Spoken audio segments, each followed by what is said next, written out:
नमस्ते।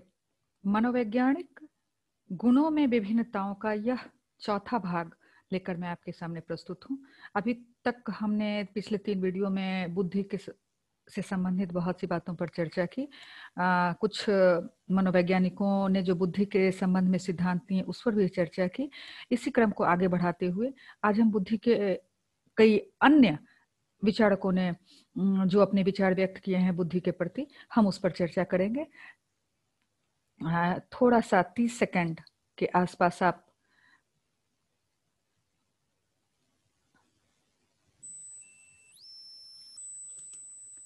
ये कहीं कुछ परेशानी हो रही है, मैं जरा सा फिर से एक बार देख लूं। हो जाएगा, कोई बात नहीं है। ये आ गया और मैं रूबरू हूं आपके सामने।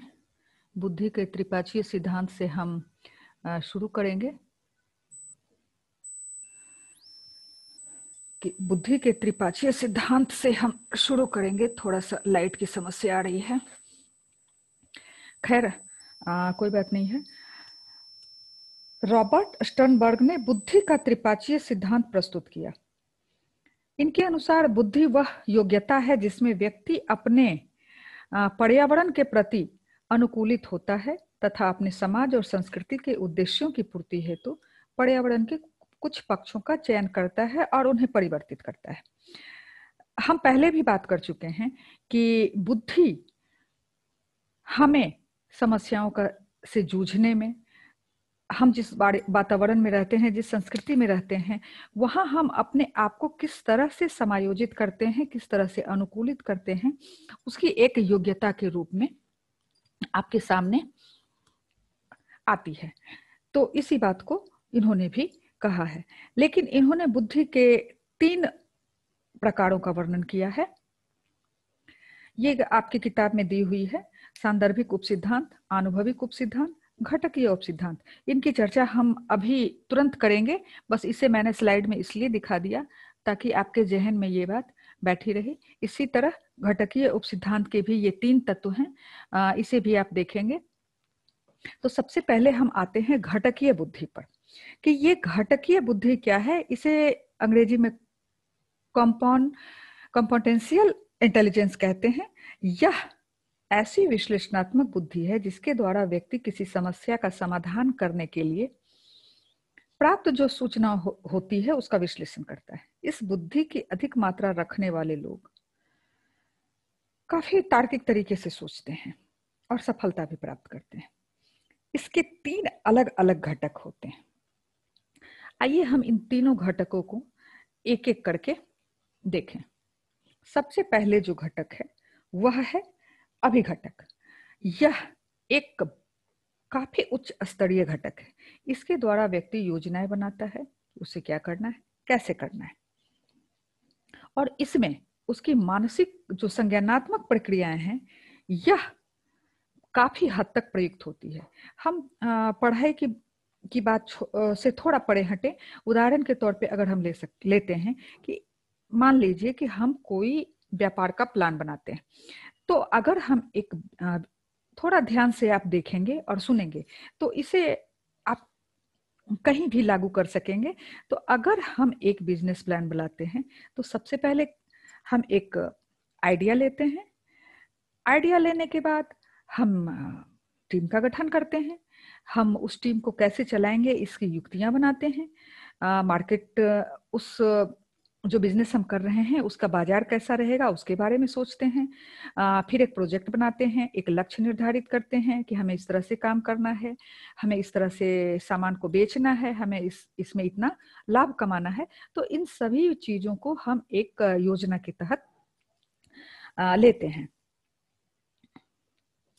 दूसरा है ज्ञानार्जन घटक। इसके द्वारा व्यक्ति अधिगम करता है और विभिन्न कार्यों को करने की विधि का ज्ञान प्राप्त करता है। यानी मतलब हम सूचनाओं को प्राप्त करते हैं, उसके संकेतों को समझते हैं, उसे जमा करते हैं, फिर तुलना करते हैं।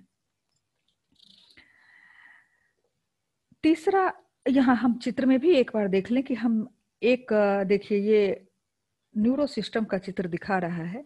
व्यक्ति सोच रहा है कि यह किस तरह से काम करता है। यहाँ एक गुरु हैं, ज्ञान दे रहे हैं और यह बच्चे ज्ञान प्राप्त कर रहे हैं। निष्पादन घटक, इसमें व्यक्ति किसी कार्य का वास्तव में निष्पादन करता है। मैं क्षमा चाहूंगी, कहीं ना कहीं ये टाइपिंग मिस्टेक है और चूंकि ये पीडीएफ में नहीं है तो यहाँ दिख रहा है। मैं कोशिश करूंगी कि आगे से ये परेशानी ना हो।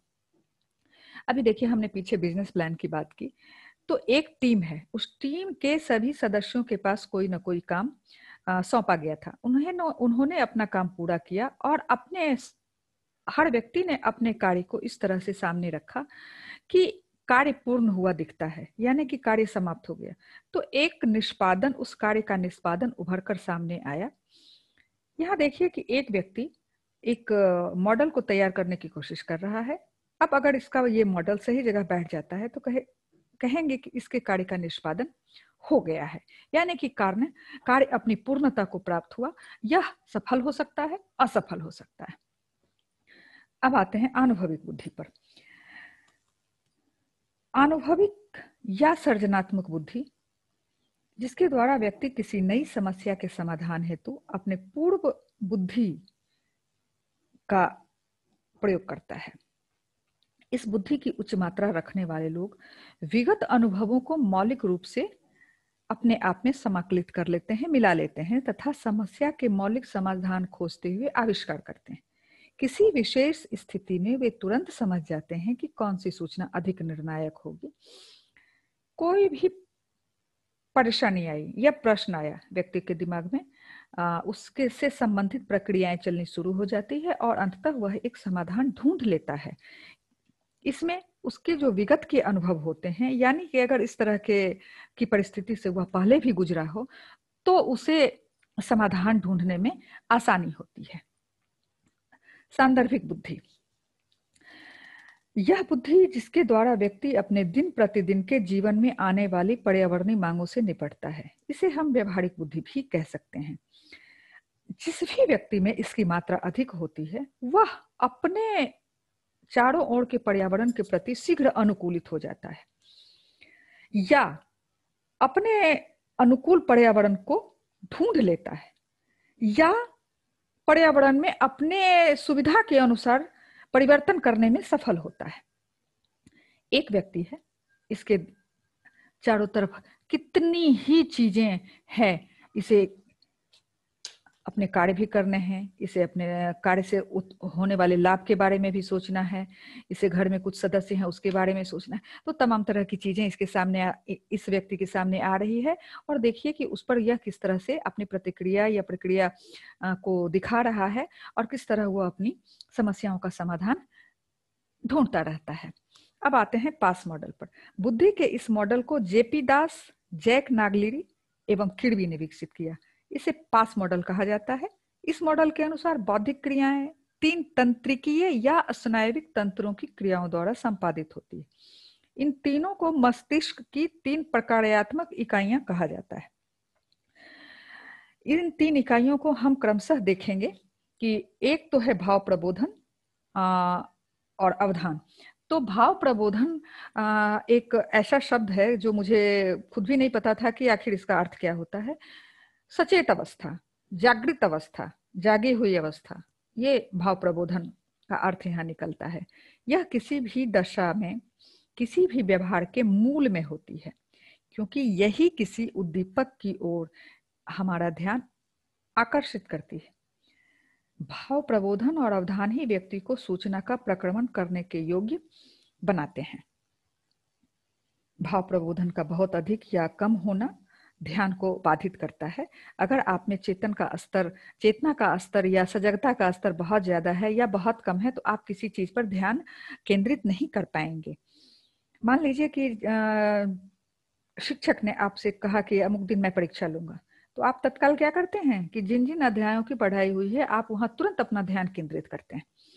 और जब आप ध्यान केंद्रित करते हैं तो सारी चीजों को छोड़कर आप एकमात्र परीक्षा के विषय में सोचने लग जाते हैं। तो वहां आपकी सारी शक्ति एकत्रित होकर आपको परीक्षा में सफल होने के प्रति प्रेरित करती है। ध्यान क्या है? किसी वस्तु पर चेतना केंद्रित करना ध्यान है। मनोवैज्ञानिकों का कहना था कि ध्यान या अवधान एक मानसिक शक्ति है, लेकिन अभी जो चीजें उभर कर सामने आई है तो यह एक मानसिक शक्ति नहीं है बल्कि एक प्रक्रिया है।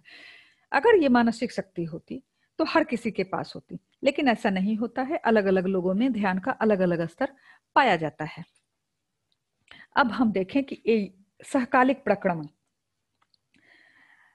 सूचनाओं का जब हम सहकालिक स्वरूप लेते हैं तो हम देखते हैं कि विभिन्न जो बहुत से संप्रत्यय या कॉन्सेप्ट अवधारणा कहते हैं उनको समझने के लिए पारस्परिक संबंध जो बनते हैं, हम उसे देखकर किस तरह से एक मीनिंगफुल या कि सार्थक प्रतिरूप को अपने सामने लाते हैं। आप बहुत से मनोवैज्ञानिक जो टेस्ट हैं उसमें भी ये चीजें आपको दिखाई जाएगी। मैं यहाँ बस एक उदाहरण ले रही हूँ, अपने को यहाँ शिफ्ट कर रही हूँ और आप यहाँ देखिए कि एक त्रिकोण है, इसके तीनों कोनों पे 3 बिंदु है और दूसरा त्रिकोण है वहां बिंदु नहीं है। और फिर ये जो एक के बाद एक आया है, यानी कि इसमें भी फिर 3 बिंदु है। इस तरह से आप यहाँ तक देखेंगे कि हर अल्टरनेटिव यानी एक के बाद एक त्रिकोण में 3 बिंदु पाए गए हैं और उन तीनों बिंदु का जो स्थान है वह बदलता चला गया। इन बिंदुओं के स्थान के बदलने में एक अर्थ छुपा हुआ है। तो ये आप यहां से उठा के, बीच से उठा के नहीं समझ सकते।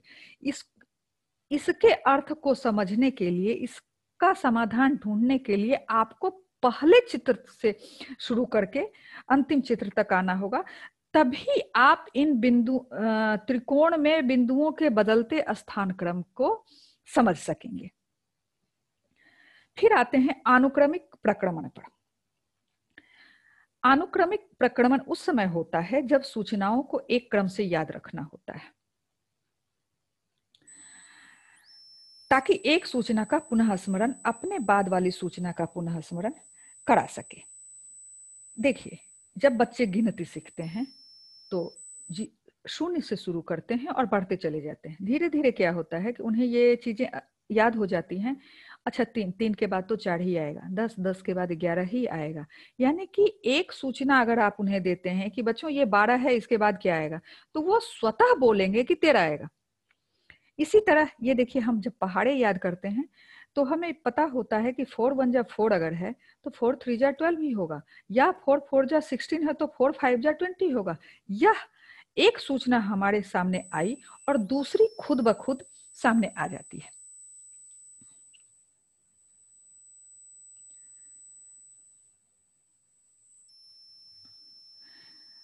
फिर आते हैं हम योजना पर। योजना बुद्धि का एक आवश्यक अभिलक्षण है। जब किसी सूचना की प्राप्ति और उसके पश्चात उसका प्रक्रमण हो जाता है, यानी कि प्रक्रिया हो जाती है, तो यह सक्रिय हो जाती है। इसके कारण हम किसी भी काम के कितने ही विकल्प को हम सोच सकते हैं। जब हम लक्ष्य की प्राप्ति के लिए किसी योजना को बनाते हैं, उसका कार्यान्वयन करते हैं, फिर हम उसका मूल्यांकन भी करते हैं। अगर यह फलदायक नहीं होती तो हम फिर उसमें संशोधन भी करते हैं। मान लीजिए कि हमें परीक्षा के लिए पढ़ना है, तो हम क्या करते हैं, एक सारणी बना लेते हैं कि सुबह में हम गणित पढ़ेंगे, दोपहर में हम विज्ञान पढ़ेंगे, शाम में हम समाज अध्ययन पढ़ेंगे और दूसरे दिन हो सकता है कि मैं प्रश्नोत्तर को देखूं, प्रश्नों को याद करूं, या फिर इस तरह से और भी चीजें आपके पास होंगी। इसी बीच में मैं 1 घंटा अपने लिए व्यायाम के लिए भी समय निकाल लेती हूँ, तो हमारी योजना उसी हिसाब से बनने लगती है।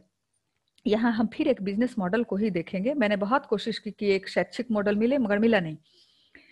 तो अगर हम एक किसी वस्तु को बाजार में लॉन्च करना चाहते हैं, तो सबसे पहले हम क्या देखेंगे कि बाजार में उस वस्तु की आवश्यकता कितनी है, बाजार में अगर हम उस वस्तु को उतारेंगे तो कैसी प्रतियोगिता का सामना करना पड़ेगा, बाजार में उसे उतारने का समय सही है या नहीं, योजना की प्रक्रिया में हम लग जाएंगे, उस वस्तु को उत्पादित करने में कितना मूल्य लगेगा, उस वस्तु का अंतिम मूल्य हम क्या निर्धारित करेंगे। तो इसी तरह चूंकि हम शिक्षा के क्षेत्र से जुड़े हुए हैं, तो हम एक शैक्षिक योजना का निर्माण भी कर सकते हैं। और अंत में जेपी दास और नागलिरी ने एक परीक्षण माला विकसित की थी। यह परीक्षण माला 5 से 18 वर्ष तक के व्यक्तियों की मानसिक संज्ञानात्मक प्रक्रियाओं का मापन कर सकती है। यह मॉडल भी बुद्धि के सूचना प्रक्रमण उपागम का प्रतिनिधित्व करता है। यहाँ देखिए कि इनकी जो ये कॉग्निटिव असेसमेंट सिस्टम की पुस्तक है, इसे CAS यानी कि कॉग्निटिव असेसमेंट सिस्टम नाम दिया गया है। तो ये तो बहुत आगे की चीज है, बस इस पुस्तक अगर आप शौक के रूप में देखना चाहते हैं, सीखना चाहते हैं, तो अगर ये पुस्तक मिले तो इसे आप अवश्य देखें। और इससे आगे की जो चर्चा है वो मैं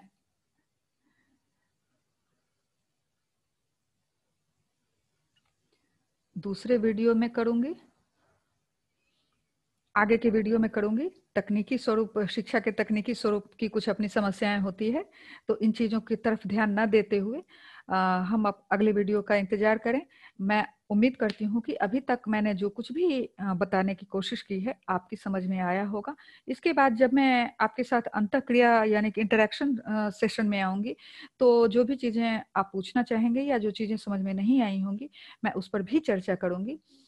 इस पाठ के अंत में कई प्रश्न दिए गए हैं, उन प्रश्नों को आप हल करने की कोशिश करेंगे, और आगे मैं जो सब्जेक्टिव प्रश्न है उस पर भी चर्चा करूंगी। तो अभी बस इतना ही। नमस्ते।